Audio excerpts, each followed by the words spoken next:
Okie dokie, folks. Today, we are going to do something slightly different than I normally do on this channel. Instead of it being a normal how-to recording video, we're instead going to talk strictly about music that other people have recorded, specifically live albums that have been instrumental to me, both as a music lover as well as a recording engineer.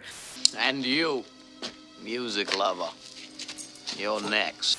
I'm also going to do my best not to make this a music review video, because to be honest, I think music review videos are insanely boring, and I don't want to do that. So, let's just get started and start talking about some of my favorite albums. We're first going to start with my favorite album, and then from there we're going to go in chronological order of the other albums. Alright, so let's get started. Alright, album number 1, The Who, Live at Leeds. And boy oh boy, this is the album. This is the live album. This is what all live albums should aspire to be. This was recorded February 14th, 1970 at the top of The Who's reign as a live band. I don't care what anyone says. Out of all the dad rock bands, The Who's the best, strictly as a live band. Rolling Stones, get out of here. Led Zeppelin, maybe I might concede to that one, but as far as live performances, The Who is just such a powerhouse, and this album is a perfect example of that. And I mean, The Who is truly a remarkable band in that every single person in that band is somehow a lead player, and they all mix well, and in a way that it wouldn't be possible in any other band. If you threw Keith Moon in any other band, it just wouldn't make sense.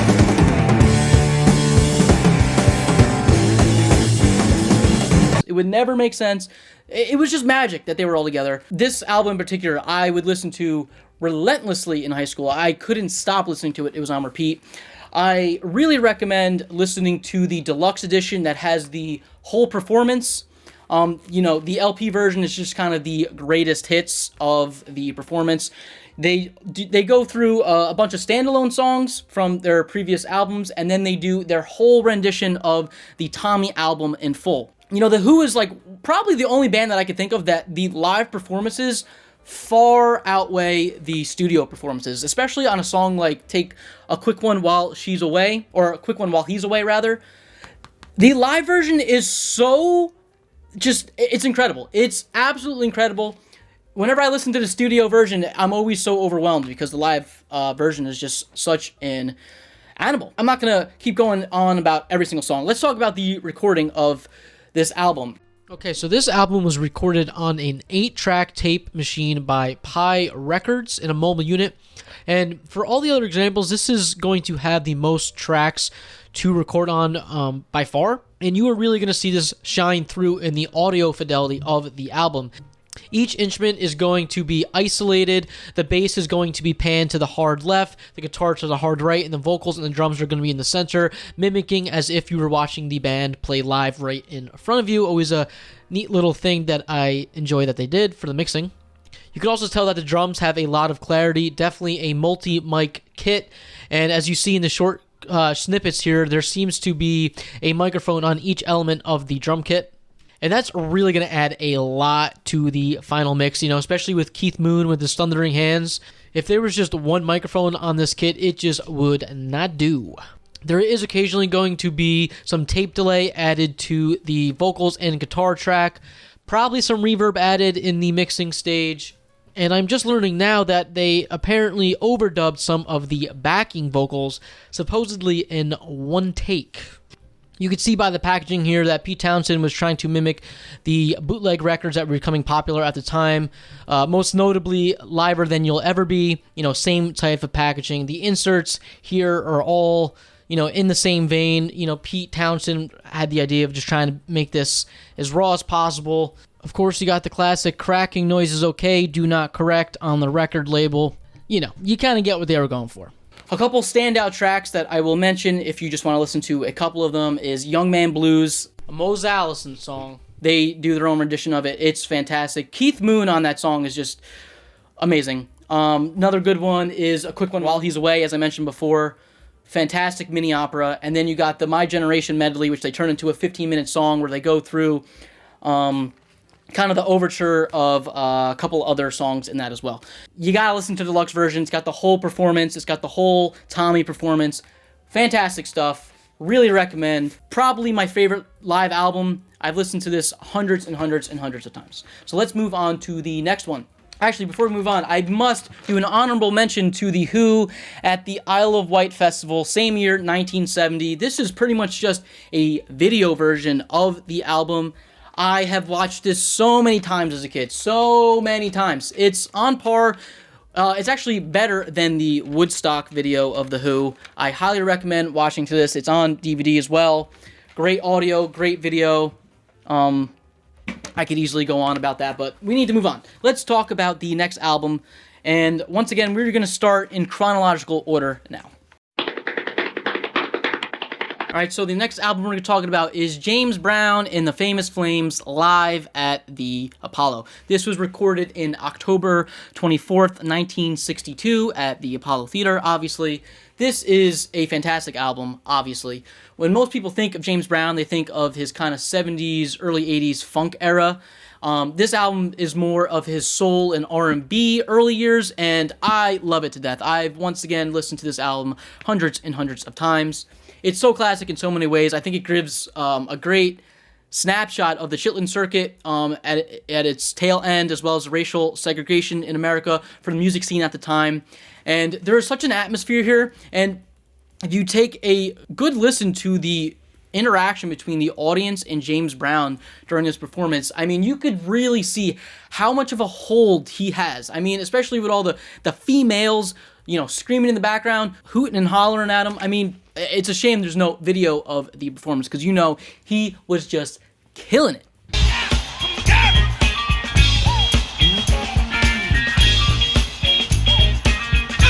This album was originally not going to be released because the record label thought it was too risky to put out a live album, especially in this era of the early 60s. Not a very common thing to do, but thanks to James Brown and his manager's persistence, they got it out, and thank God they did, because this was a powerhouse of a record. It sold well, it was listened to by many, and it was very influential to many artists as well. As I mentioned before, the interaction between the audience here really is going to speak for the performance. The band is tight. James Brown is tight, of course, like he always is. It's such a good album, and I recommend listening to it. If I had to guess, I would say this was recorded on a 1-track, maybe a 2-track. The mixing is pretty rudimentary, which is expected of the era. This was recorded in 1962, so whatever on-location recording they had was probably as simple as you could get. And I also love the album cover of this album. The abstract painting of the Apollo Theater, I think, fits perfectly with the era and the clientele that would be at the Apollo Theater at that time. Now, this album was introduced into the Library of Congress, the National Registry, I think 2004. Fantastic album. If you haven't listened to it, I don't know what the hell you've been doing.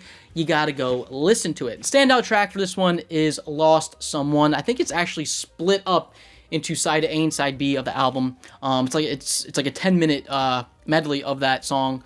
Really good, really fantastic. Let's move on to the next album.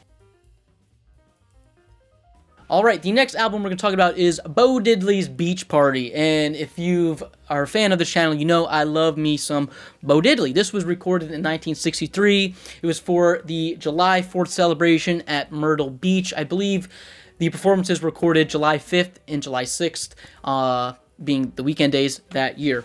And this album really stands out in particular for me because you could just tell that the recording process that went into recording this live performance was as simple as possible. You could hear them moving microphone faders on some mixer to some degree, because especially during the beginning of the album where they're kind of finding the levels, at some points the drums aren't even audible on the recording. That's how rudimentary it is. I believe they shipped in their Ampex 350 1-track tape machine to the venue to record this. Do not quote me on that.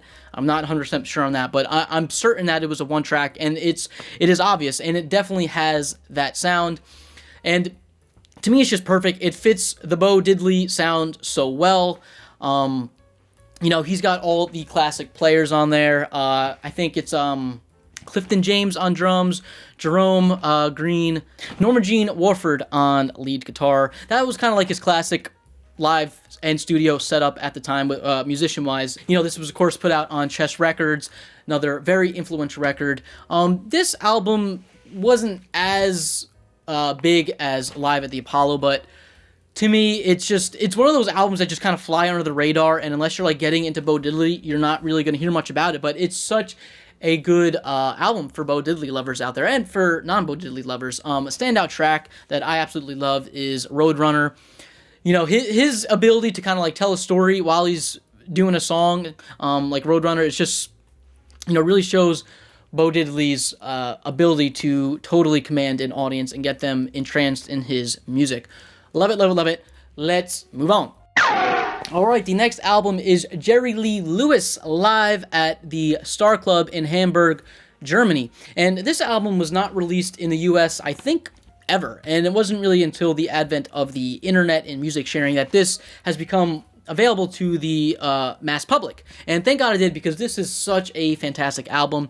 Jerry Lee Lewis is backed by the Nashville Teens for this performance, and the audio fidelity is really something to comment on for this album. And at this time, the Star Club was set up to record bands and their live performances. There was microphones set up already. There was a mixer, tape machine, all that. It was specifically set up to record live performances. And that's why this performance in particular is so great to the ears. You can tell a lot of the stuff is close mic'd between the guitar amps and the piano. And of course, Jerry Lee Lewis is Jerry Lee Lewis. He does what he does.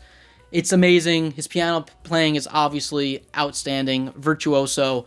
He really is just so high octane the whole time. There's no part of the performance where it's slow and you have time to catch your breath. It's just high octane after high octane. The Nashville Teens really do a great job of keeping up with him, and they actually do better than most backing bands I've heard with Jerry Lee Lewis. It's a shame they didn't actually tour with him more often. And for the last album that we'll be talking about today is Johnny Cash live at Folsom Prison. And this is another one of the albums that I've listened to so many times that it's impossible to even begin to quantify how much I've listened to it. Just like live at Leeds, the LP version is great. It's kind of a greatest hits of the live performance, but I really, really, really recommend you listen to the deluxe version that has the whole performance start to finish.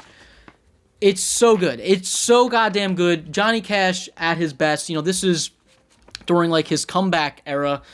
And, you know, he started playing in prisons, I think, in like 1957. This album was recorded in 1968, January 13th. And the audience reacts great to his songs, even though a lot of the, or at least some of the cheering on the recording is actually edited in post.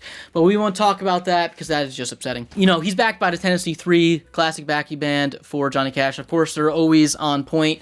There's a couple songs where June Carter comes to join him for vocals, as well as playing the harp. What is that thing called? The auto harp, right? I wish she came on for more songs because their voice together is like chocolate and peanut butter. And I would try to give some standout tracks for this album, but honestly, it's like every single song is the best song ever to be recorded. If I had to pick a couple, obviously Cocaine Blues and probably John Henry's Hammer, probably my favorites on the album. Of course, you got the live at San Quentin performance, which is live recorded. Honestly, I don't like that performance as much as Folsom Prison. It's a shame that there wasn't video performance of that. And the part that I love about the deluxe version is that all of the in-between banter that Johnny Cash is just talking to the audience between each song is there. And it's just really, you know, he's such a natural kind of performer and an entertainer. He keeps the crowd interested. He's funny. You know, at that infamous point where he kind of makes fun of the water that they serve at the prison, you know, rolls off Lex or Booth or something, you know, just classic stuff. Another really, like, classic moment on that album is when he plays one of the inmates' songs, Glenn Shirley of the prison. I think the song is Greystone Chapel. And, you know, he did this without Glenn Shirley's knowledge that he was doing it. He just did it in the moment. You know, someone had given him a copy of the song, I think a day before, and the band practiced it the day before, and they played it there, and I bet for Glenn Shirley, that was probably an amazing moment for him to hear his song played by Johnny Cash without even knowing prior that was going to happen. So there's so many fun moments on that album. Once again, trying to keep this video short. Now, that really takes it for all of the albums. A couple of honorable mention is Sam Cooke live at the Harlem Square Club. Another great performance, kind of similar era to the Live at the Apollo of James Brown, R&B soul. For the longest time, I thought this was recorded in Harlem, New York, but this was actually recorded January 12th, 1963 in Miami. This album was actually shelved for 2 decades. They randomly found it in a warehouse. They were looking for the performance, and I think in the 80s this album was put out, and at this time Sam Cooke was no longer alive, so it's a shame that he couldn't see the success that would come from this album. They came out with Live at the Copo with Sam Cooke, but honestly, that album kind of falls flat in comparison to Live at the Harlem Square Club. I think he's way more comfortable at the Harlem Square Club, and it just seems more natural. The audience is great. Another honorable mention is Led Zeppelin at the Royal Albert Hall, January 1970. I think that's the date. It's on Jimmy Page's birthday. It's that performance where he's wearing that sweater that his mom did. I've watched that live performance so many times. It's available on YouTube. It's so good. You got the classic John Bonham, Moby Dick, 20-minute drum solo in that. You got Jimmy Page ripping solo. It's just, once again, I could go on and on. Great performance. Another thing I want to mention, this isn't really a live album, but it's an album that's a live performance that I listen to all the time. Charlie Parker's Jam Sessions, 1952. Once again, not really a live performance and say they're not at a venue, but, it's the live jazz band in the live recording studio, and this is one of my favorites. There's 4 songs on the records. They're all 12 to 15 minutes long. Really great. I think I'm going to end this video. This video was kind of a mess. Now, nighty-night. Good night. Hopefully you liked this video. If not, I don't know what to tell you. I will see you guys next time, and hopefully I gave you some listening material if you haven't listened to these albums before. All right, I'll see you guys next time.